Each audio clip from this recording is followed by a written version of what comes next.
उसमें है मसला। लेक्चर नंबर क्या आज हमारा?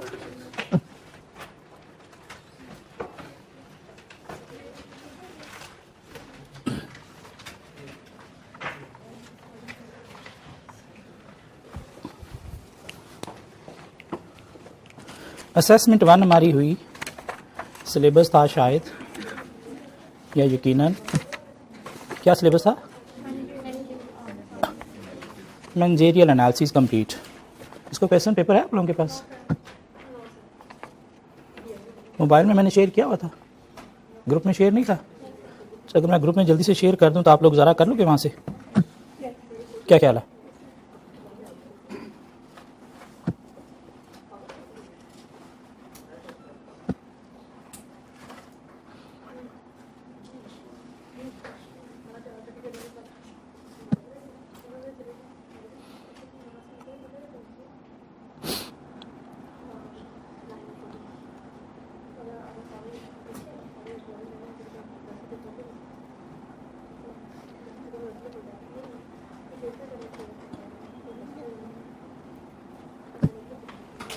देखिए ज़रा ग्रुप में आया। बस ये पेपर ही देखना और ना कुछ देखना शुरू कर देना, पता चले सुबह सुबह नई दुनिया स्टार्ट हुई है। मास्टर ने कहा था फ़ोन देखो, मिला? चलो कुछ 6-7 कॉपीज़ मेरे पास भी हैं, जिनके पास मोबाइल नहीं है मुझसे ले सकते हैं। कुछ शरीफ लोग भी होंगे ना क्लास में? हाँ नहीं, शरीफ लोग मैंने कहा। इससे ज़्यादा शरीफ दुनिया में क्या होगा कि उसके पास क्लास में मोबाइल नहीं है। इससे ज़्यादा शरीफ दुनिया में हैं? पढ़े जल्दी लेके, जल्दी जल्दी जल्दी जल्दी जल्दी। आप लोग तो शरीफ नहीं हो ना? सबके पास है? चलिए कॉपी और भी बच गई। चले और आ रही हैं कॉपीज।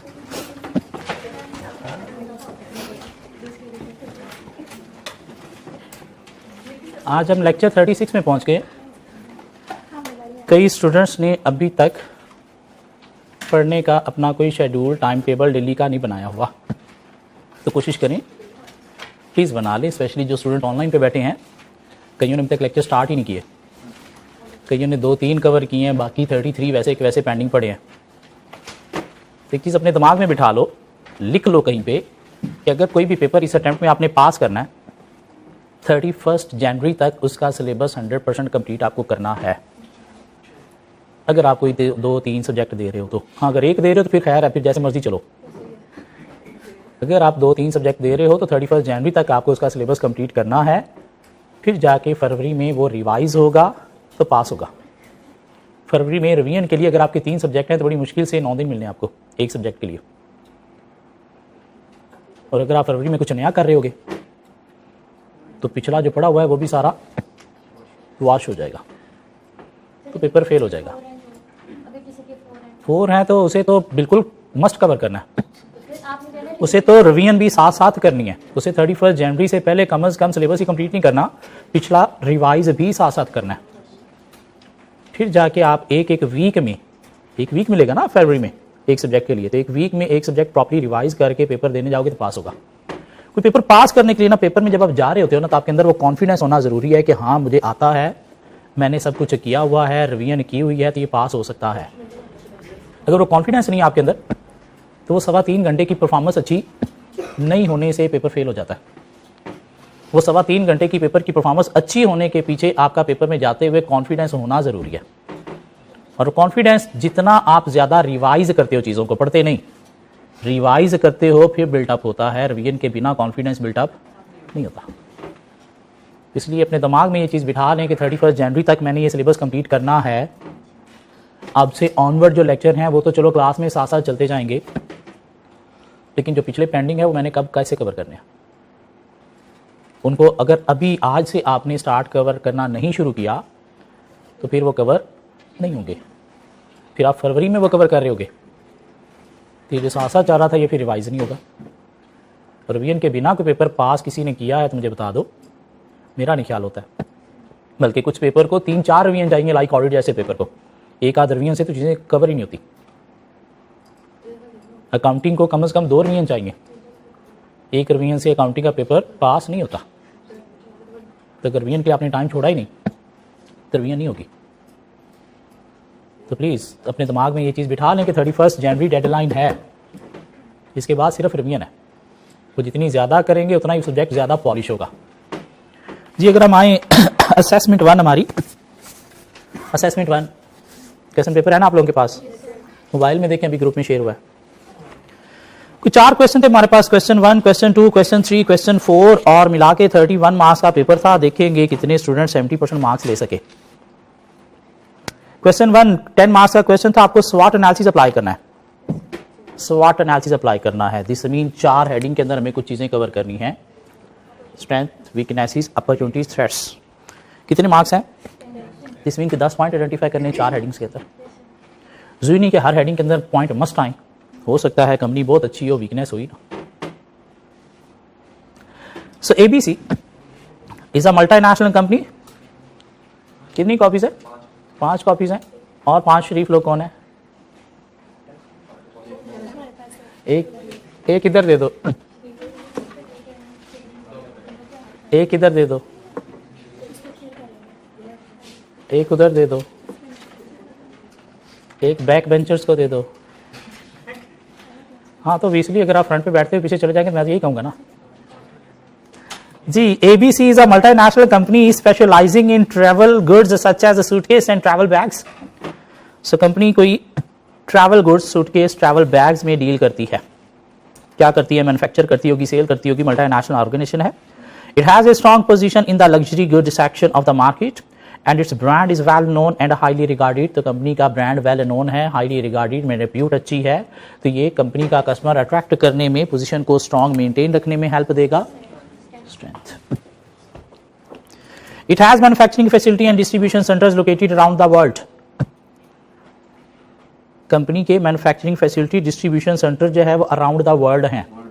मीन लोकल डिलीवरीज अपने लोकल ही यूनिट से प्रोवाइड करते होंगे जो कॉस्ट एफिशिएंसी के थ्रू ऑब्जेक्टिव मीट करने में हेल्प देगा। तो ये भी क्या है कंपनी की स्ट्रेंथ। क्या क्या लिखी जा सकती है स्ट्रेंथ कि एक जगह पे कंपनी का जो है वो सपोज स्टोर रूम नहीं है, डिस्ट्रीब्यूटेड हैं all around the world. Mean local deliveries local centre से ही आप प्रोवाइड करते हो तो क्विक प्रोवाइड होती है, कॉस्ट कम आती है, तो एफिशिएंसी चीज होती है। Its IS/IT system strategy has been to allow decentralization of system. Each division of the company has been allowed to develop and use its own IS and IT system. कि company का IT system decentralised है, mean हर branch आपकी अपना ही system use करती है। Mean कोई accounting कर रहे हैं एक्सेल पे, कोई कर रहे हैं P3 पे, कोई कर रहे हैं टैली पे, कोई कर रहे हैं SAP पे, कोई कर रहे हैं ओरेकल पे। तो क्या कोई कंपैटिबिलिटी है कंपनी की? कोई स्टैंडर्डाइजेशन है? उस स्टैंडर्डाइजेशन की सूरत में शायद ब्रांचेस आपस में इंटरकनेक्टेड भी नहीं हो सकेंगी प्रॉपर। क्यों? कंपैटिबिलिटी नहीं होगी। तो ये कम्युनिकेशन में आपके लिए प्रॉब्लम क्रिएट कर सकता है। ये क्या है कंपनी का मसला? इनको एक स्टैंडर्डाइज सिस्टम होना चाहिए ना जो आपकी होल ऑर्गेनाइजेशन को कवर कर रहा हो। मैं सारे वही यूज कर रहे हूँ।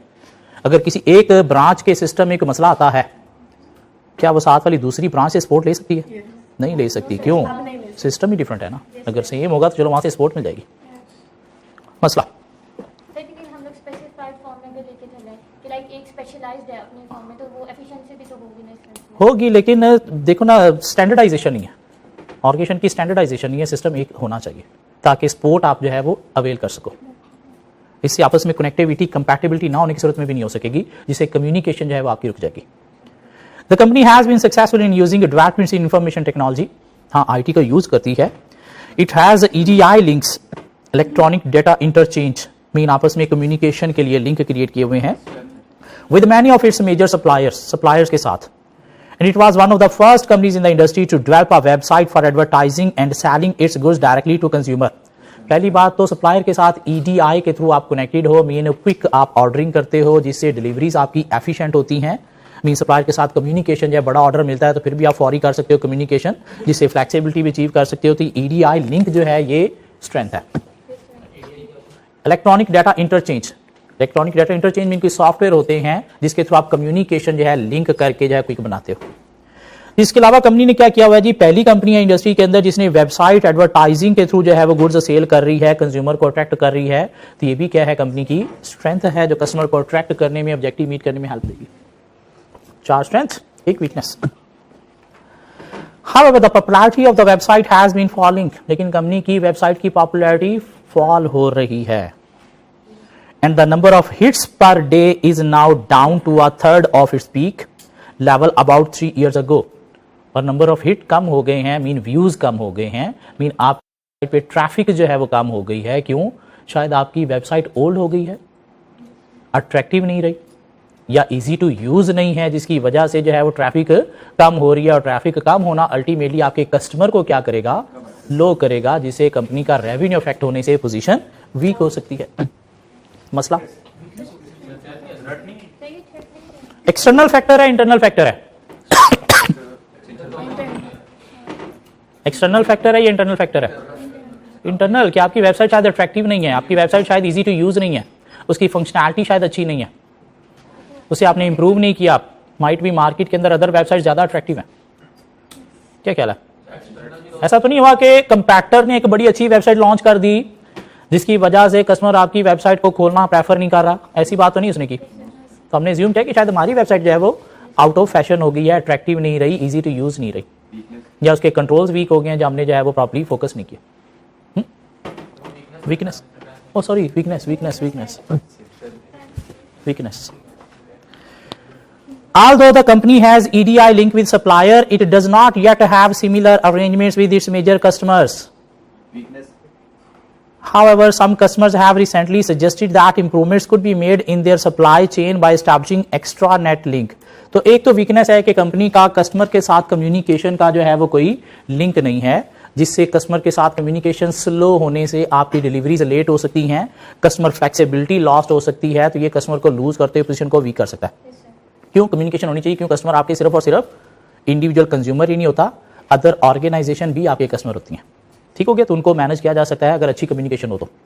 लेकिन कस्टमर ने आपको फैसिलिटी दी है कि आप जो है वो एक्स्ट्रा नेट लिंक के थ्रू उनके साथ आ सकते हो। एक चीज होती है इंट्रानेट और एक चीज होती है एक्स्ट्रानेट। इंट्रानेट क्या है? एक ऑर्गेनाइजेशन के अंदर जो डिफरेंट डिपार्टमेंट्स कंप्यूटर्स का नेटवर्क है उसे नाम दिया जाता है इंट्रानेट का। मीन एक ऑर्गेनाइजेशन के कंप्यूटर्स का नेटवर्क, उसे क्या नाम देता है? इंट्रानेट। जब एक इंट्रानेट दूसरे इंट्रानेट से कनेक्ट होता है थ्रू इंटरनेट तो इसे नाम दिया जाता है एक्स्ट्रानेट। मीन एक ऑर्गेनाइजेशन का नेटवर्क दूसरी ऑर्गेनाइजेशन के नेटवर्क के साथ क्या हो गया? कनेक्ट हो गया। कनेक्ट क्यों हुआ? ताकि कम्युनिकेशन क्विक की जा सके। तो इसे क्या नाम दिया जाता है? एक्स्ट्रानेट। तो कस्टमर ने आपको कहा है कि आप हमारे साथ लिंक क्रिएट कर सकते हो थ्रू एक्स्ट्रानेट। तो ये लिंक क्रिएट करने से क्या होगा? अल्टीमेटली आपकी कस्टमर कम्युनिकेशन क्विक होगी, कस्टमर रिटेंशन आपकी जो है वो बढ़ेगी। तो ये चीज कस्टमर को सेटिस्फाई करते हुए ऑब्जेक्टिव मीट करने में हेल्प देगी। तो इसे हम अपॉर्चुनिटी लिख सकते हैं। मीनिंग का अवेलेबल टेक्नोलॉजी एक्स्ट्रानेट है जो आप यूज करके कस्टमर के साथ अच्छी कम्युनिकेशन लिंक क्रिएट करके पोजीशन को स्ट्रांग मेंटेन रख सकते हो। External mean available technology. क्या कह रहा है? ये नहीं कि हमने एक्स्ट्रा नेट के थ्रू कस्टमर के साथ लिंक क्रिएट किया हुआ है तो वो फिर अपॉर्चुनिटी नहीं, वो फिर क्या बनेगा? स्ट्रेंथ। ये एक्सटर्नल फैक्टर हमारे नॉलेज में आया कि अवेलेबल है, जिसे यूज करके हम कस्टमर के साथ कम्युनिकेशन लिंक क्रिएट करके पोजीशन को मेंटेन कर सकते हैं। सजेशन आई है, मीन एक आपके पास अपॉर्चुनिटी है।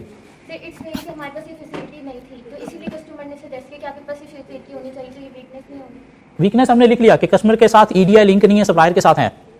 ठीक है? ईडीआई एक सेपरेट चीज है, एक्स्ट्रानेट एक सेपरेट चीज है। क्लियर होती है बात? जब वो चीज मार्केट में अवेलेबल है। हमने पढ़ा था टेक्नोलॉजिकल फैक्टर पेस्टल में, availability of technology, this mean available है, जिसकी हमें सजेशन भी मिली है। तो हम इसे यूटिलाइज करते हुए कम्युनिकेशन के थ्रू कस्टमर को सेटिस्फाई कर सकते हैं। तो क्या बन गया? Opportunity.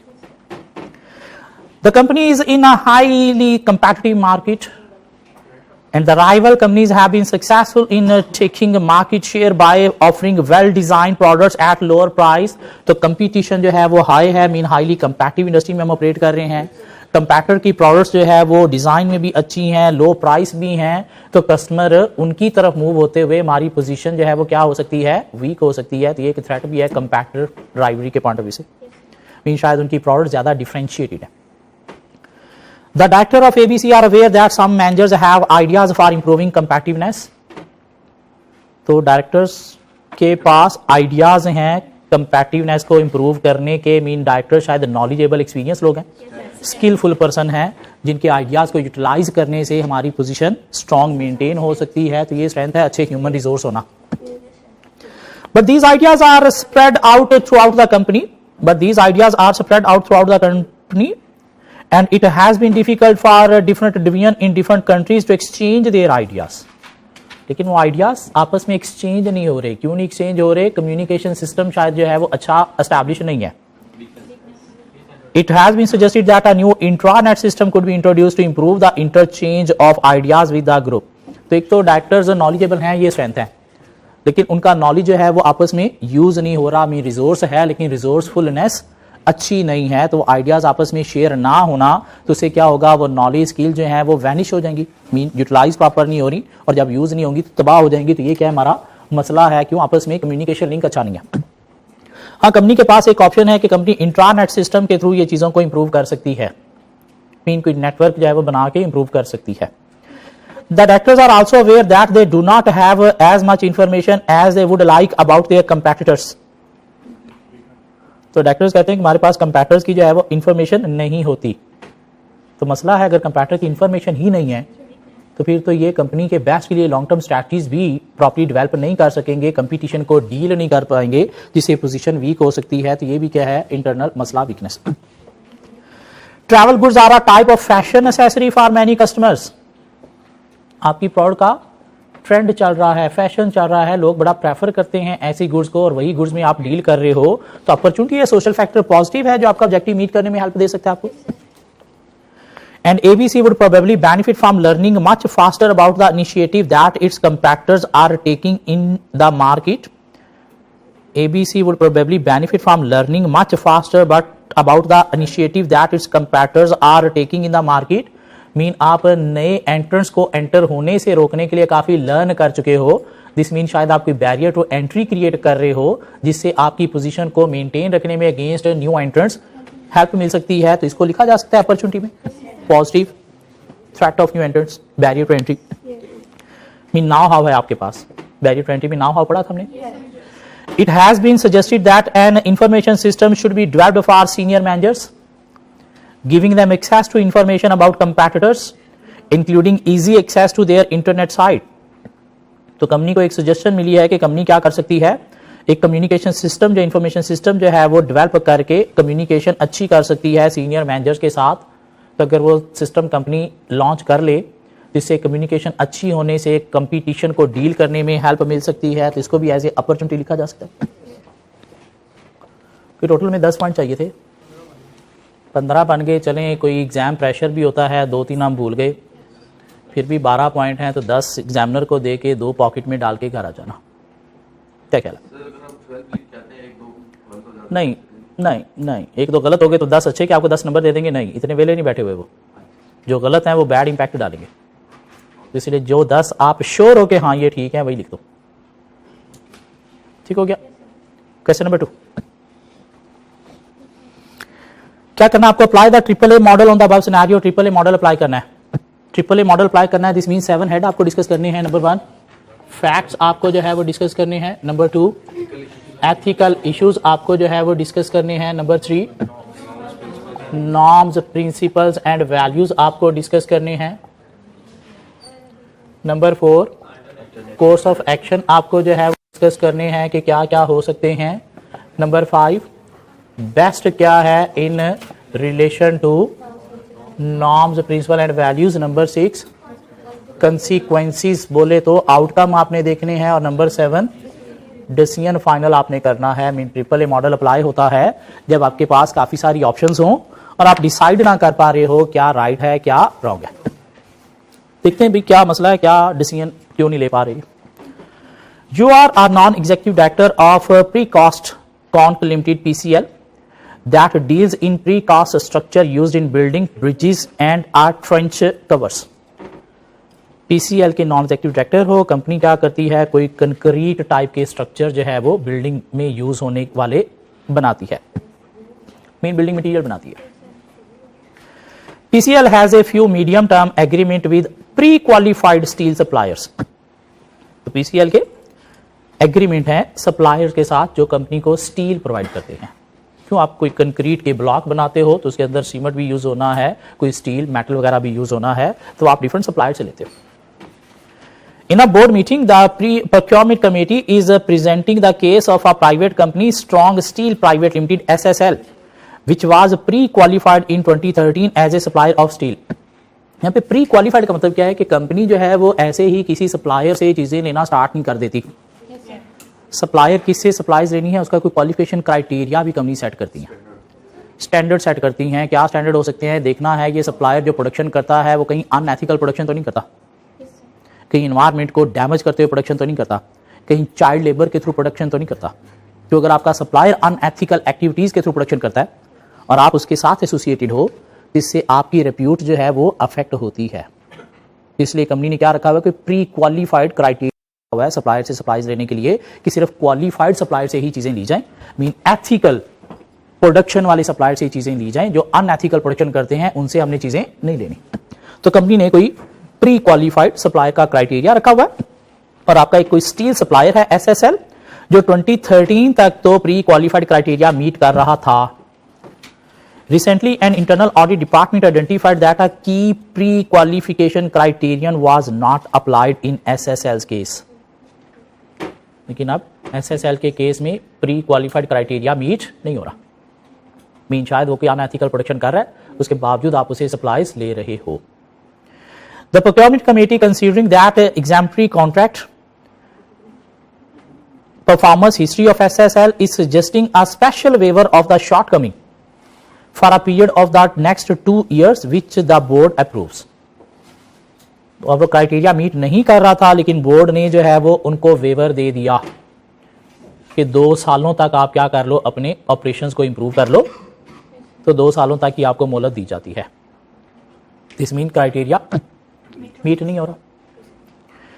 As a normal course of SSL's client relationship strategy, higher management and directors of PCL regularly receive small gifts such as family passes for amusement parks and entertainment shows, diaries and fruit baskets. और पता चला कि वो SSL की तरफ से company के directors को आमों की पेटियां आती हैं, डायरीज मिलती हैं, अम्यूजमेंट पार्क बड़े बड़े पार्क्स के पासेस मिलते हैं, एंटरटेनमेंट शोज लाइक सिनेमा वगैरह के टिकट्स भी मिलते हैं इनको। मीन कंपनी हॉस्पिटैलिटी रिसीव कर रही है। हॉस्पिटैलिटी क्या कहला, किसे, अपने क्लाइंट से। और अगर डायरेक्टर ने 2 साल का वेवर उन्हें दिया है तो शायद इसी बेस पर दिया होगा, जो हमारा बड़ा ख्याल कर रहे हैं, आमों की पेटियां आ रही हैं वहां से। इसमें शायद रिश्वत की बेस पर इन्होंने उनको वेवर दिया है, ऐसी बात है। हमने AAA मॉडल अप्लाई करना है बस सिनेरियो पे। तो फैक्ट क्या है कि सप्लायर जो है वो प्री क्वालिफिकेशन क्राइटेरिया मीट नहीं कर रहा। तो इसलिए क्राइटेरिया है तो मीट होना चाहिए, अदरवाइज क्राइटेरिया फिर होना ही नहीं चाहिए। तो supplier pre qualification criteria meet नहीं कर रहा। एथिकल इश्यूज क्या कि अगर ये आमों की पेटियों की बेस पर, हॉस्पिटैलिटी की बेस पर आप उन्हें वेवर अलाउ कर रहे हो, तो आपकी ऑब्जेक्टिविटी इफेक्ट हो रही है, बायसनेस, प्रेशर क्या कह रहा है, जिसमें अगर आपने ऑडिट पढ़ा हुआ है तो आप कुछ थ्रेट्स के नाम भी दे सकते हो। फेमिलियरिटी थ्रेट होता है हॉस्पिटैलिटी की सूरत में, सेल्फ इंटरेस्ट भी होता है, इंटिमिडेशन भी हम कह सकते हैं कि कल को हमें वो प्रेशराइज भी कर सकते हैं कि वो आमों की पेटियां मैं खोल दूंगा अगर हमारी बात ना मानी तो। क्या कह रहा है, तो फेमिलियरिटी थ्रेट भी राइज होता है, सेल्फ इंटरेस्ट थ्रेट भी राइज होता है, इंटिमिडेशन थ्रेट भी राइज होता है। और अगर थ्रेट के बावजूद आप ये काम कर रहे हो तो फिर तो एथिकली ठीक नहीं है। ऑब्जेक्टिविटी इफेक्ट हो रही है, सिंपल और थ्रेट नहीं लिखे जा रहे, ऑब्जेक्टिविटी इफेक्ट हो रही है। ऑब्जेक्टिविटी क्या था कि आपका वर्क इन्फ्लुएंस नहीं होना चाहिए by pressure of any other party, कोई बायस पर्सनलाइजेशन नहीं होनी चाहिए। और यहाँ पे शायद 2 साल का वेवर देना पर्सनलाइजेशन बायस एटीट्यूड भी है और आपका वर्क इन्फ्लुएंस भी है बोर्ड डायरेक्टर का प्रेशर के थ्रू। प्रेशर क्या है, hospitality. Norms, principles and values क्या कहते हैं कि अगर आपने कोई प्री क्वालिफिकेशन क्राइटेरिया बनाया है तो उसे फॉलो करना चाहिए। क्या कहला, क्यों, अगर रूल्स फॉलो नहीं होंगे तो फिर तो तबाह हो जाएंगे ना, डेटियोरेट हो जाएंगे, ऐसी बात है। नॉन प्रिंसिपल वैल्यूज क्या कहते हैं कि आपको रूल्स को ओबे करना है अगर बनाए हैं तो। इधर हमने कुछ हेडिंग डिस्कस किए थे। इंडिपेंडेंस, कंप्रोमाइज हो रही है बोर्ड ऑफ डायरेक्टर की, कि अगर ये हॉस्पिटैलिटी के प्रेशर में डिसीजन ले रहे हैं तो इंडिपेंडेंस कंप्रोमाइज हो रही है। और क्या हमने डिस्कस किया था, गवर्नेंस रूल्स यहाँ पे फॉलो नहीं हो रहे, मीन आपका प्री क्वालिफिकेशन क्राइटेरिया मीट नहीं हो रहा। ट्रांसपेरेंसी क्या है, शफाफियत है नहीं। अगर हॉस्पिटैलिटी की बेस पर आपने वेवर दिया है तो फिर ट्रांसपेरेंसी शफाफियत भी नहीं है, मीन आपने कोई इनसाइडर डीलिंग करने की कोशिश किया। क्या ख्याल है, ये बातें की जा सकती हैं? काफी एक्सप्लेनेशन चाहिए इस साइड के अंदर। What are the alternative courses of action, कि आइदर वेवर दें या ना दें, वेवर दें या ना दें। तीसरी का ऑप्शन है कि वेवर 2 साल की बजाय थोड़ा कम कर दें। क्या ख्याल है, क्योंकि 2 साल तो अच्छा खासा टाइम पीरियड है ना, कोई थोड़े टाइम पीरियड के लिए, कोई 1 आध मंथ के लिए ठीक है, लेकिन 2 साल बहुत ज्यादा। लेकिन वो 2 साल हो 1 आध मंथ हो, बात तो वहीं पे है कि वेवर दिया आपने, रूल्स को अवॉइड किया आपने। What is the best course of action in relation to norms, principle and values? Waiver देने से आपकी इंडिपेंडेंस अफेक्ट हो रही है, वेवर देने से गवर्नेंस आपकी इफेक्ट हो रही है, वेवर देने से ट्रांसपेरेंसी अगर आपने हॉस्पिटैलिटी की खातिर दिया है तो मीट नहीं हो रही, वेवर ना देने से आपकी इंडिपेंडेंस भी मीट होती है, वेवर ना देने से गवर्नेंस भी फॉलो हो रही है, वेवर ना देने से आपकी ट्रांसपेरेंसी भी मीट हो रही है। क्या आप सबके लिए सेम स्टैंडर्डाइज सिस्टम पे चल रहे हो? कंसीक्वेंसेस क्या हो सकते हैं कि अगर आप वेवर देते हो तो बेनिफिट्स मिलेंगे आपको, शायद और कोई सप्लायर आपके पास नहीं है तो सप्लाईज भी मिलती रहेंगी, लेकिन इससे अदर सप्लायर जो हैं वो भी फिर आपसे वेवर मांगना शुरू कर देंगे। वेवर देने से आपकी ऑर्गेनाइजेशन का इंटरनल कंट्रोल सिस्टम जो है वो भी तबाह हो जाएगा। क्यों, जब रूल्स फॉलो एक जगह पे नहीं हुए तो फिर बाकी जगहों पे भी लोग फॉलो नहीं करेंगे, तो आप फिर उनको जस्टिफाई नहीं कर सकोगे। क्या ख्याल है? वेवर नहीं देते तो हमने क्या किया, रूल्स को फॉलो किया, अपना इंटरनल सिस्टम बचा लिया, लेकिन माइट भी हमारे पास अदर कोई सप्लायर नहीं होगा अल्टरनेटिव, तो सप्लाईज अफेक्ट होने से हमारे ऑपरेशन प्रॉब्लम भी अराइज हो सकते हैं।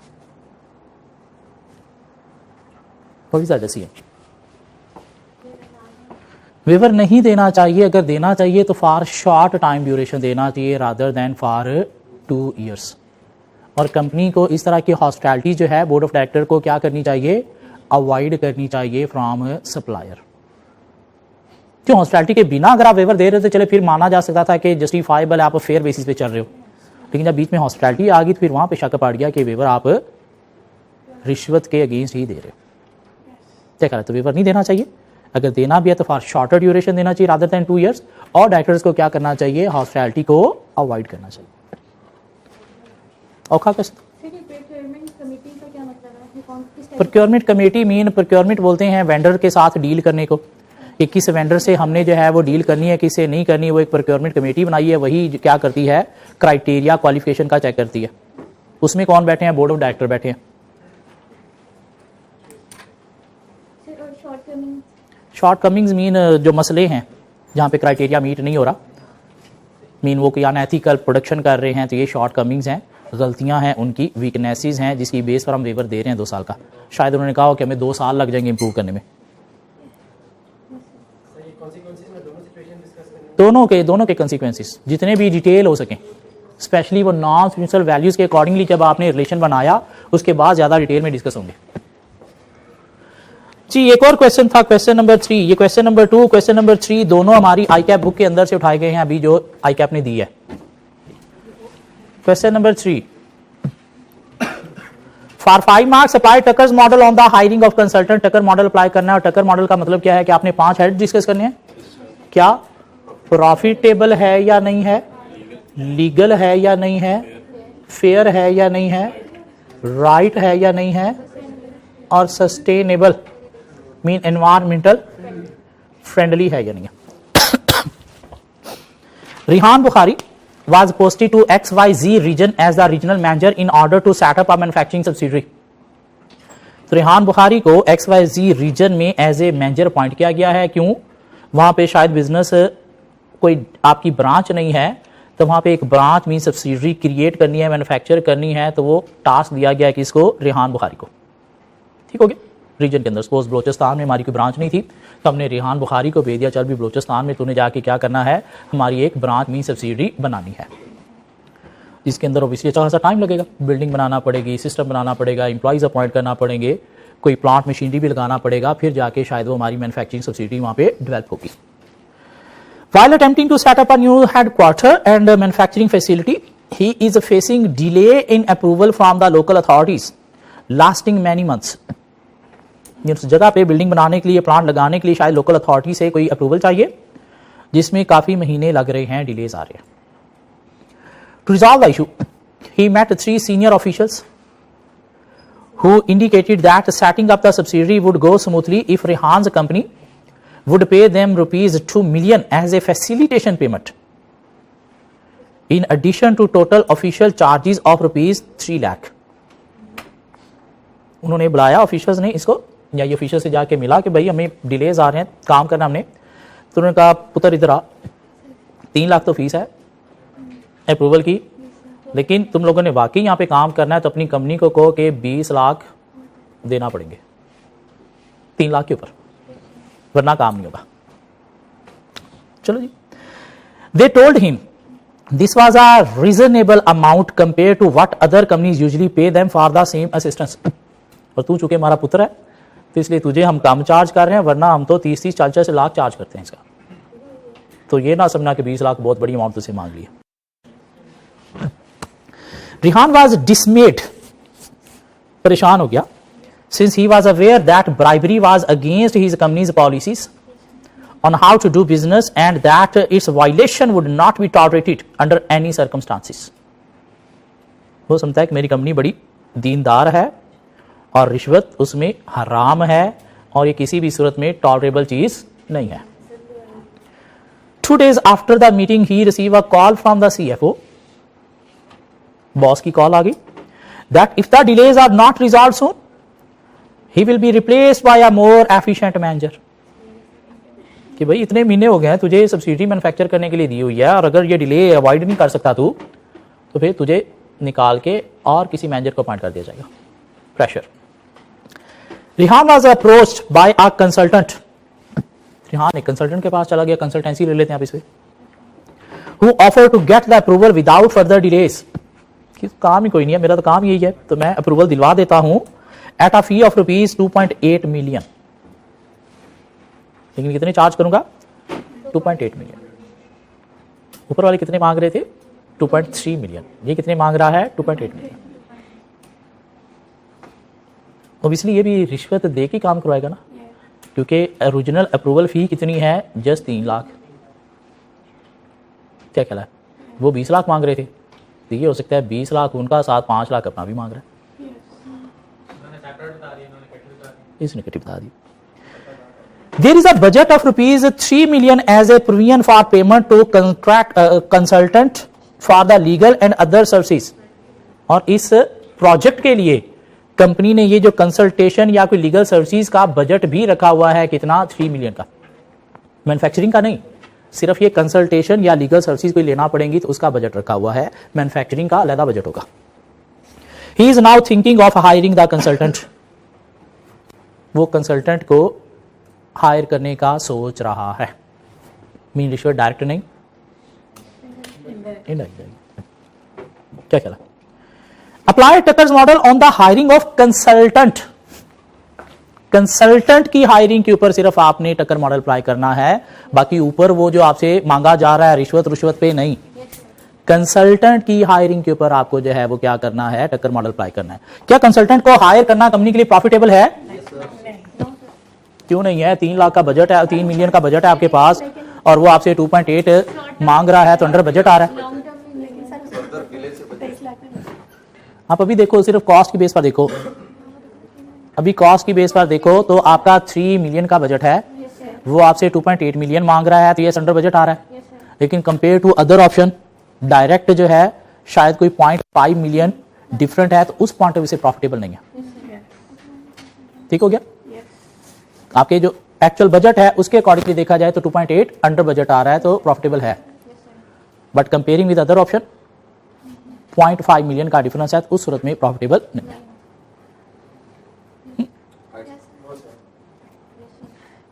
प्रॉफिटेबल है? कैसे? 3 मिलियन बजट है आपका, कंसल्टेंट कितने मांग रहा है? 2.8। अगर आप कंसल्टेंट को हायर करते हो तो आपने 0.2 मिलियन बचाया, आपका बजट 3 मिलियन, कंसल्टेंट को दिया 2.8 मिलियन, तो प्रॉफिटेबल है। क्या कहला है? लेकिन वो जो अदर ऑप्शन है 2.3 मिलियन, उसके साथ कंपेयर किया जाए तो 0.5 मिलियन का डिफरेंस है, तो उस पॉइंट ऑफ से शायद प्रॉफिटेबल नहीं है। कंसल्टेंट को हायर करने के पॉइंट ऑफ से प्रॉफिटेबल है, जिससे आपकी डिलेज बचेंगे। क्यों? डिलेज जितने ज्यादा होंगे उतनी कॉस्ट आपकी ज्यादा आएगी। क्यों? अदर ऑप्शन पे हो सकता है डिले और बढ़ जाए। कंसल्टेंट क्या कह रहा है? मैं फौरी आपका विदाउट एनी डिले काम करवा सकता हूं, तो प्रॉफिटेबल है। कंसल्टेंट को हायर करना लीगल है? यस है। कंसल्टेंसी कंसल्टेंट क्यों बैठे हैं? उनका काम ही यही है, आपके हर सीधे पुट्ठे जितने भी काम है वो ठीक करवाना। कल को आप कंसल्टेंट बनोगे, चार्टर्ड अकाउंटेंट बनने के बाद, तो आप क्या कहोगे? लीगल नहीं है? लीगल है। टैक्स कंसल्टेशन आप दोगे, और अच्छा टैक्स कंसल्टेंट कौन होगा? जो ज्यादा टैक्स चलो बचा के देगा, बचा के देगा। क्या कंसल्टेंट को हायर करना फेयर है? फेयर है। फेयर में हमने देखना होता है स्टेक होल्डर्स को। यहाँ पे स्टेक होल्डर हैं कंपनी के ऑनर, शेयर होल्डर, उनके पॉइंट से देखा जाए तो फेयर है। 3 मिलियन का बजट ऐसे तो नहीं ना रखा गया, इसका मतलब इतने की कॉस्ट आती है, और वैसे भी डिलेज आ रहे हैं तो डिले से बिजनेस भी इफेक्ट होगा, क्योंकि जितना जल्दी आप क्रिएट करोगे उतना जल्दी आप इतना कमा भी लोगे, तो फेयर है। मैनेजमेंट के पॉइंट से फेयर है, शेयर होल्डर के पॉइंट से फेयर है। क्या कम्युनिटी के पॉइंट ऑफ व्यू से फेयर है? कम्युनिटी के पॉइंट ऑफ व्यू से फेयर है? रिश्वत को प्रिवेल कर रहे हो, रिश्वत को प्रिवेल कर रहे हो आप, तो उस पॉइंट ऑफ व्यू से फेयर नहीं है। लेकिन आप बिजनेस के पॉइंट ऑफ व्यू से, शेयर होल्डर के पॉइंट ऑफ व्यू से, सेठ जिसके आप नौकर हो उसके पॉइंट ऑफ व्यू से फेयर है। राइट में हमने देखना होता है ह्यूमैनिटी, मोरालिटी को, या हमने देखना होता है एथिक्स को। आपको पता है 3 लाख कॉस्ट है अप्रूवल की, 2.8 आपसे मांगा जा रहा है, दिस मीन इसके अंदर फैसिलिटेशन पेमेंट इंक्लूड है। और कंसल्टेंट कोई इतनी आपको टेक्निकल सर्विसेज नहीं दे रहा कि उसका वो 2.5 मिलियन मांग रहा हो। करना क्या उसने? जाके बॉडी में अप्रूवल सबमिट करनी है और उसके बाद अप्रूवल लेनी है। क्या कहला? बहुत टेक्निकल किस्म का काम है जिसके अंदर इसकी कोई स्पेशलाइज्ड नॉलेज या स्किल यूज हो रही है, जिसका 2.5 मिलियन चार्ज कर रहा होगा। नहीं, दिस मीन इसके अंदर फैसिलिटेशन पेमेंट इंक्लूड है। तो डायरेक्टली नहीं तो इनडायरेक्टली आप फैसिलिटेशन पेमेंट्स में इन्वॉल्व हो रहे हो। क्या कहना है? जिसकी वजह से आपकी ऑब्जेक्टिविटी इफेक्ट हो रही है। तो एथिकल पॉइंट ऑफ व्यू से ये राइट नहीं है। सस्टेनेबल, एनवायरमेंटल फ्रेंडली, तो ऐसा जिसमें कोई ऐसी इंफॉर्मेशन ही नहीं है कि ये है या नहीं है, तो there is no link of sustainability with this particular scenario. 5 number cover होते हैं। 5 नंबर है, 8 मिनट आपके पास लिखने के लिए, तो प्लीज इधर उधर की बातें नहीं, टू दी पॉइंट। बस कंसल्टेंट को हायर करना क्या profitable, legal, fair, right, sustainable है या नहीं, इसके ऊपर बातें करें और जान छुड़ाएं। इतनी बहस करने का आपके पास मौका नहीं है। क्यों? नंबर सिर्फ 5 है, मार्क्स टाइम सिर्फ 8 से 9 मिनट है। ठीक हो गया? तो इसलिए टू दी पॉइंट बस बात करनी और जान छुड़ानी। ठीक हो गया? पूरे 5 नहीं तो हमें चाहिए भी कितने? 3 नंबर। हाँ, एक क्वेश्चन नंबर 4 था हमारे पास, बड़ा ही औखा क्वेश्चन आ गया। वो कहते हैं Virgin telecom is operating in telecom industry as a leading competitor. तो कंपनी टेलीकॉम इंडस्ट्री में as a leading competitor operate कर रही है। However, in the past few years, Virgin Telecom has not achieved its performance target. लेकिन पिछले कुछ सालों से परफॉर्मेंस टारगेट मीट नहीं हुए। The company is in limited usage of information technology into its operation. Company IT को बिल्कुल भी यूज नहीं करती। Management unable to obtain industry innovation information on time. Industry में क्या नई इनोवेशन आ रही हैं, क्या कंपैक्टर नया कर रहा है, इंफॉर्मेशन ऑन टाइम नहीं मिलती। And also fail to analyse industry competitiveness, जिसकी सूरत में कंपटीशन को एनालाइज नहीं कर पाती। क्यों? इंफॉर्मेशन ही नहीं है। जिसमें अच्छी स्ट्रैटेजी डेवलप नहीं हो रही थी, इसलिए कंपनी फेल हो रही है। Decision making is also poor and delayed. Decision making poor है। क्यों? आपको इंफॉर्मेशन इन इंडस्ट्री की मिल रही, डिले भी आ रहे हैं। क्यों? आप जल्दी इनोवेशन नहीं ला पाते। क्यों? क्विक इंफॉर्मेशन कम्युनिकेशन ही नहीं आपके पास।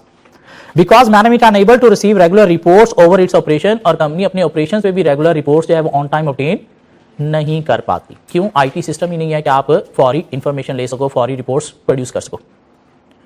मीन ना तो आपको एक्सटर्नल इंफॉर्मेशन मिल रही है और ना आपको इंटरनल इंफॉर्मेशन मिल रही है, जिसकी बेस पर अच्छी स्ट्रैटेजीज डेवलप नहीं हो रही, तो पोजीशन आपकी क्या हो रही है? वीक हो रही है।